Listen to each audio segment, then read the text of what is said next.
बिस्मिल्लाहिर्रहमानिर्रहीम, अस्सलाम वालेकुम। कल ही की वीडियोस में हमने अर्ज़ कर दिया था कि इमरान खान साहब से कुछ मुलाकातें हो गई हैं और मामलात आगे बढ़ रहे हैं।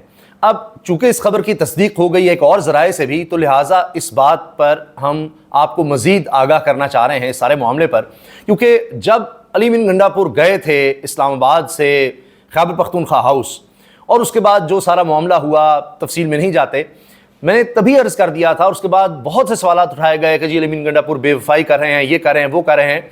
तो आपसे अर्ज़ किया था ये सब चीज़ें वाज़े होंगी 18 अक्टूबर के बाद, जब इमरान खान साहब से बाकायदा मुलाकात होगी, उनकी तरफ से कोई स्टेटमेंट आएगी। और इसका वाज़े मतलब ये है कि जिस तरह दीगर भी सियासी कमेटी की तरफ से भी उसके बाद आप देख लीजिए कोई उस तरह का रिएक्शन नहीं आया, तो चीज़ें तभी नज़र आ रहा था कि तय हो गई हैं, कुछ मुलाकातें हो गई हैं, अली बिन गंडापुर की मुलाकातें हो गई हैं, अडयाला जेल में मुलाकातें हो गई हैं, तभी हमने आपसे अर्ज़ कर दिया था। अब खबर ये सामने आई है, जिसकी तस्दीक भी हुई है, कि दो शख्सियात जो गैर हुकूमती, आप गैर सियासी भी कहें, उनकी मुलाकात होती है अडयाला जेल में, और फिर एक दोस्त मुल्क है जो इस सब में अहम किरदार अदा कर रहा है। इससे पहले आपको हम अर्ज़ कर चुके हैं कि कई महीने पहले सऊदी अरब के साथ मामलात बड़े चल रहे थे और तब शेर अफजल मरवत ने बयान दे दिया था कि जी रजीम चेंज में अमेरिका के साथ सऊदी अरब भी था, उनका भी हाथ था। आपको याद है, टेलीविजन पर आकर उन्होंने कह दिया था और गालिबन आज टीवी के शो में कहा था किस चैनल पर, बहरहाल।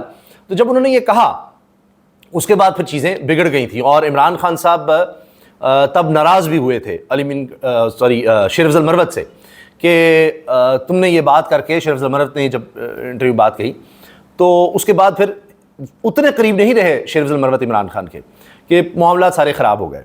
तो फिर भी ये था कि ख़राब ज़रूर हो गए, चीज़ें पीछे हो गई सब कुछ, लेकिन ख़त्म नहीं हुआ। फिर कुछ उसके बाद ज़ाहिर है चीज़ें शुरू हो गई। अब अभी किसी मुल्क का नाम नहीं मैं ले रहा, लेकिन दोस्त मुल्क का ही सिर्फ बताया जा रहा है। तो दोस्त मुल्क बड़ा एक्टिव है। अब दोस्त ममालिक में हमारे बहुत से और ममालिक भी हैं, सऊदी अरब के अलावा चीन भी है, दीगर और कोई ममालिक हैं। तो अब उनकी तरफ से भी इसमें बहुत ज़्यादा नज़र आ रहा है कि अमन कायम किया जाए, मुल्क में एक बेहतरी लाई जाए, और उस हवाले से अब इमरान खान साहब से मुलाकातें हुई हैं। एक मैं चीज़ अर्ज़ कर दूं कि अली बिन गंडापुर ने पिछली दफ़ा ये बात कही थी कि 22 अगस्त का जब जलसा मुलतवी किया तो मेरे पास एक शख्सियत आई इस्टेब्लिशमेंट की, और उस लेवल की आई थी कि मैं वज़ीर आला हूँ, इस लेवल की। अब लगता यह है कि ये उससे भी ऊपर लेवल पर कोई मुलाकात इमरान खान साहब से हुई है और चीज़ें आगे इतर बढ़ रही हैं। अब हुकूमत की तरफ से क्यों कोशिशें हो रही हैं कि फिर भी आईनी तरमीम करवाई जाए, क्योंकि ये आखिरी इनकी कोशिश है कि जनाब हम आपको सर्व कर रहे हैं, छोड़ें मुल्क में अगर बेअमनी है, तबाही है, सब कुछ हम तबाह कर रहे हैं, छोड़ दें। देखिए हम सर्व कैसा कर रहे हैं आपको, ये भी तो देखें, हमारी ताबेदारी देखें, हम आपको करके देंगे आईनी तरमीम। क्योंकि मैंने आपसे अर्ज़ किया तो उस वक्त ये इनके पास आखिरी चांस है। खुद इन्होंने कहा, हुकूमती शख्सियात ने, बिलावल भुट्टो समेत लोगों ने, कि जी अगर ये 25 अक्टूबर से पहले हम ना करवा सके आईनी तरमीम, फिर पता नहीं मुल्क में क्या हो जाएगा। तो इनके पास वो डेडलाइन उसी वक्त थी, वो ये मीट नहीं कर सके। अब ये कहते हैं नहीं, शंघाई कॉन्फ्रेंस से पहले इन्होंने कहा था जी हम 8 को करवा देंगे, 8 अक्टूबर करवा देंगे, वो भी नहीं करवा सके। अब भी ये झांसा दे रहे हैं कि जी हम करवा लेंगे, आप हम पर एतबार करें, हम कर लेंगे, ये है वो है, और ज़रूरत नहीं है इमरान खान को जेल में रखें, कुछ नहीं, मुल्क में तबाही होती है, खलफिशार है, अदम इस्तेहकाम है, छोड़ दें, आप हमारे साथ ही रहें, हमारे ऊपर ही हाथ रखें। तो अब बदनामी इतनी हो चुकी, तबाही इतनी हो चुकी, क्या इसको कंटिन्यू करवाना है? अब बात यह है कि सुबूतों के तौर पर, गवाही के तौर पर मैं आपको इमरान खान साहब के जो शदीद तनकीद करने वाले लोग हैं उनके कुछ ख्यालात सुनवाऊँगा। अब हो ये रहा है कि ये मौजूदा सेटअप, ये हर सूरत चाह रहा है किसी तरह से आईनी तरमीम करवा लें, क्योंकि इसके अलावा इनका सर्वाइवल नहीं है। और ये कहते हैं कि ये जजेस चूँकि आलाकार नहीं बन रहे, तो इसलिए एक सुप्रीम कोर्ट के ऊपर एक अदालत चाहिए, जिसको आईनी अदालत का नाम ले रहे हैं कि अच्छा तुम लोग हमारे आलाकार नहीं बन रहे, तो हम अपने लोग लगाएंगे उस सुप्रीम कोर्ट के ऊपर, सुप्रीम कोर्ट में, और वहाँ से हम चीज़ें मैनेज कर लेंगे। तुम एक सेशन जज की तुम्हारी औकात होगी, और अगर फिर भी तुम हमारे मुताबिक फैसले नहीं दोगे, नीचे भी तो कुछ फैसले आने ही हैं, तो फिर हम उन्हीं जजेस से तुम्हें निकलवा भी देंगे, इख्तियार भी उनके पास दे देंगे, सारा कुछ कर देंगे, अपने जज वहाँ पर लगा देंगे।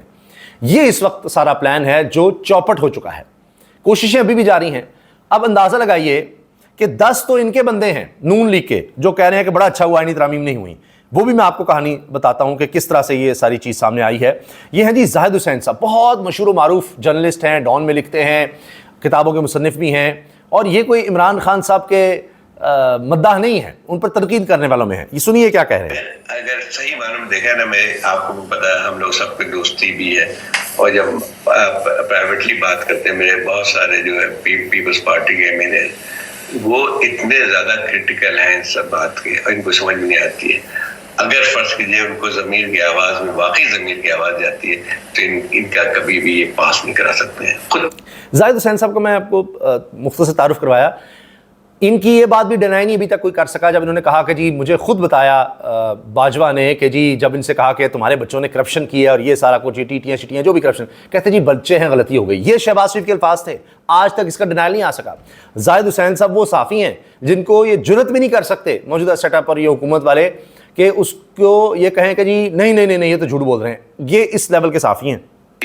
मैं तकरीबन आपको 10 लोगों से मिला हूँ पीएमएल के, एंड वो उनका कहना ये था कि जब ये मौलाना फजलुर रहमान ने नाकाम 10 लोगों से मैं मिला हूं। जाहिद हुसैन साहब कह रहे हैं 10 लोगों से मैं खुद मिला हूं, नून लीग के एमएनए जो कह रहे हैं कि मौलाना ने जब इनकार किया तो हमने शुक्र किया, बना दिया उस रात को वोट का, तो हमें सब ने खुशी मनाई। अब मसला ये आता है कि जरा बिलावल साहब अपनी पार्टी से भी जरा पूछ लें, तुमको पता चल जाएगा कि क्या है इसके बारे में क्या रहे हैं। ये बिलावल की पार्टी के अपने लोग, ये उन्होंने 92 न्यूज़ चैनल पे बात की है जाहिद हुसैन साहब ने।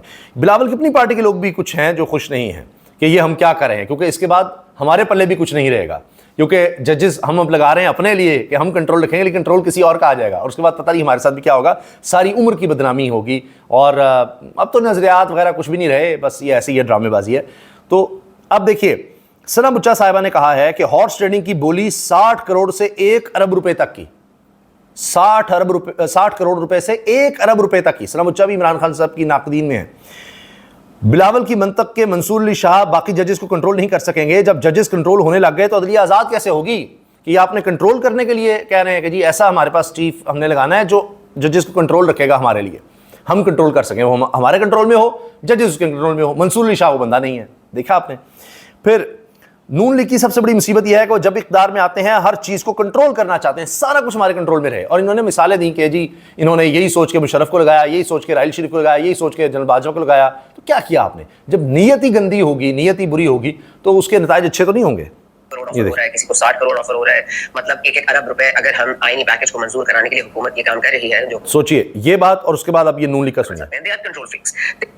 कंट्रोल फ्रीक्स, कंट्रोल के लिए पागल है, जुनूनी है कि हर चीज हमारे कंट्रोल में हो। नून लीग की ये जो मुस्लिम लीग नवाज है ना, ये इनका एक रिकरिंग पैटर्न है। ये जब भी पावर में आते हैं ये हर चीज को कंट्रोल करना चाहते हैं। They are control freaks, control freaks पागल हैं कि हर चीज हमारे काबू में हो, ये इनका हाल है।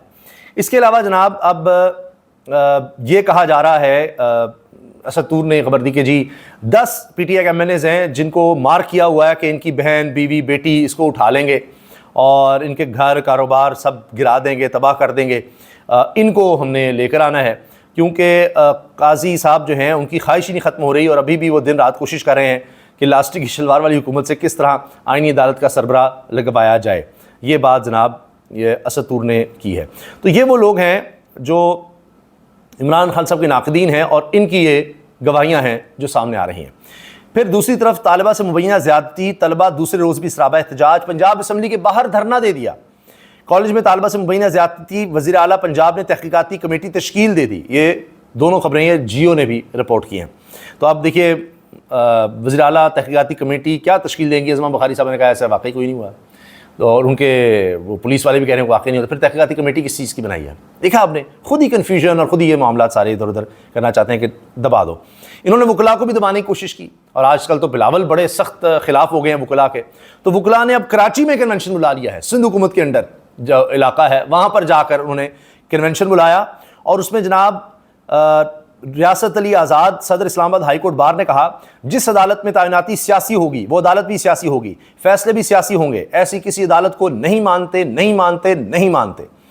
और काजी फैसल साहब की वकालत करने वाले सीनियर लॉयर और उनके सामने कई दफा पेश होने वाले फैसल सिद्दीकी एडवोकेट ने वकला कन्वेंशन से खिताब में कहा है कि मामला खत्म हो सकता है, 3 काम कर लें, 10 दिन रह गए हैं, काजी फैसल साहब चैम्बर वर्क करो, क्यों कोर्ट में बैठ रहे हो। दूसरा, सो मोटो लें या फुल कोर्ट बुलाएं और हुकूमत को कहें कि नए चीफ जस्टिस का तकर्रुर करें, क्योंकि 25 अक्टूबर तक आप तो खाना भी नहीं खा सकते क्योंकि फेयरवेल ने आने वाले चीफ जस्टिस ने देना है। काजी साहब ये काम भी नहीं कर रहे।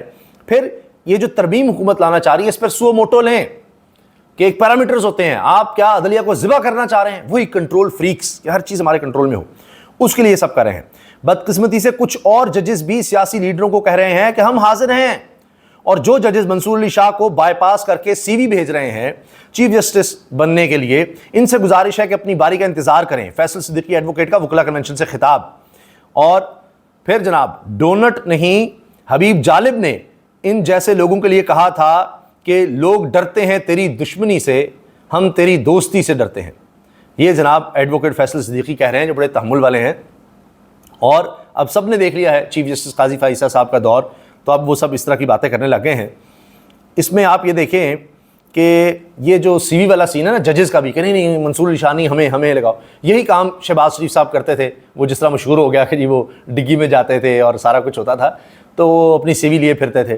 तो इससे ये जो साबित करना चाहते हैं बड़े ताबेदार हैं, हम आ जाएंगे तो आपको बड़ा अच्छा सर्व करेंगे, ये कभी भी मुल्क को नहीं सर्व कर पाते। इसलिए कि इनकी सोच ये होती है कि आवाम से नहीं, हम यहाँ जिस तरह से गए थे सीवी लेकर जहाँ पर, तो ये सारी उम्र उन्हीं को सर्व करने की कोशिश करते हैं।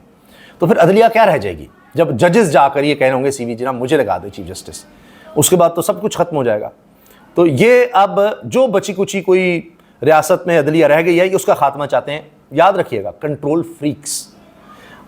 आखिर में जनाब ब्रेकिंग न्यूज़, इमरान खान के जाती मुआलिज डॉक्टर आसिम हुसैन अडयाला जेल पहुंच गए। डॉक्टर आसिम हुसैन इमरान खान का तिब्बी मुआयना भी करेंगे। शौकत खान के सीईओ डॉक्टर आसिम हुसैन को ताहाल इमरान खान से मुलाकात की इजाज़त नहीं मिली। अभी तक ये ब्रेकिंग न्यूज़ है। बहरहाल ये अडयाला जेल पहुंच गए हैं और उम्मीद है कि इनको इजाज़त मिल जाएगी, देख लेंगे ताकि खदशात दूर हो सकें। और आप भी अभी तक जो खबर है हम तो उस बारे में कह सकते हैं, क्योंकि घंटों के हिसाब से चीज़ें बदल जाती हैं, कि खदशे वाली कोई बात नहीं है और इमरान खान की सेहत भी इंशाल्लाह ठीक है, और साथ ये कि ये मामलात भी सुलझते चले जाएंगे, आहिस्ता आहिस्ता चीज़ें सामने आ जाएंगी। क्योंकि जो इस हुकूमत को आखिरी अल्टीमेटम मिला हुआ था या टास्क मिला हुआ था आईनी तरमीम वाला, वो ये नहीं कर पा रही, और इसी वजह से अब ये इतनी नाकाम हो जाएंगे कि फिर ये किस काम के रह जाएंगे मौजूदा सिस्टम के लिए। तो लिहाजा फिर इनको चलता किया जा सकता है और काफ़ी हद तक चीज़ें न्यूट्रल हो सकती हैं, या इससे ज़ाहिर है जब अमली तौर पर चीज़ें आगे आएंगी तो सब कुछ नज़र आ जाएगा।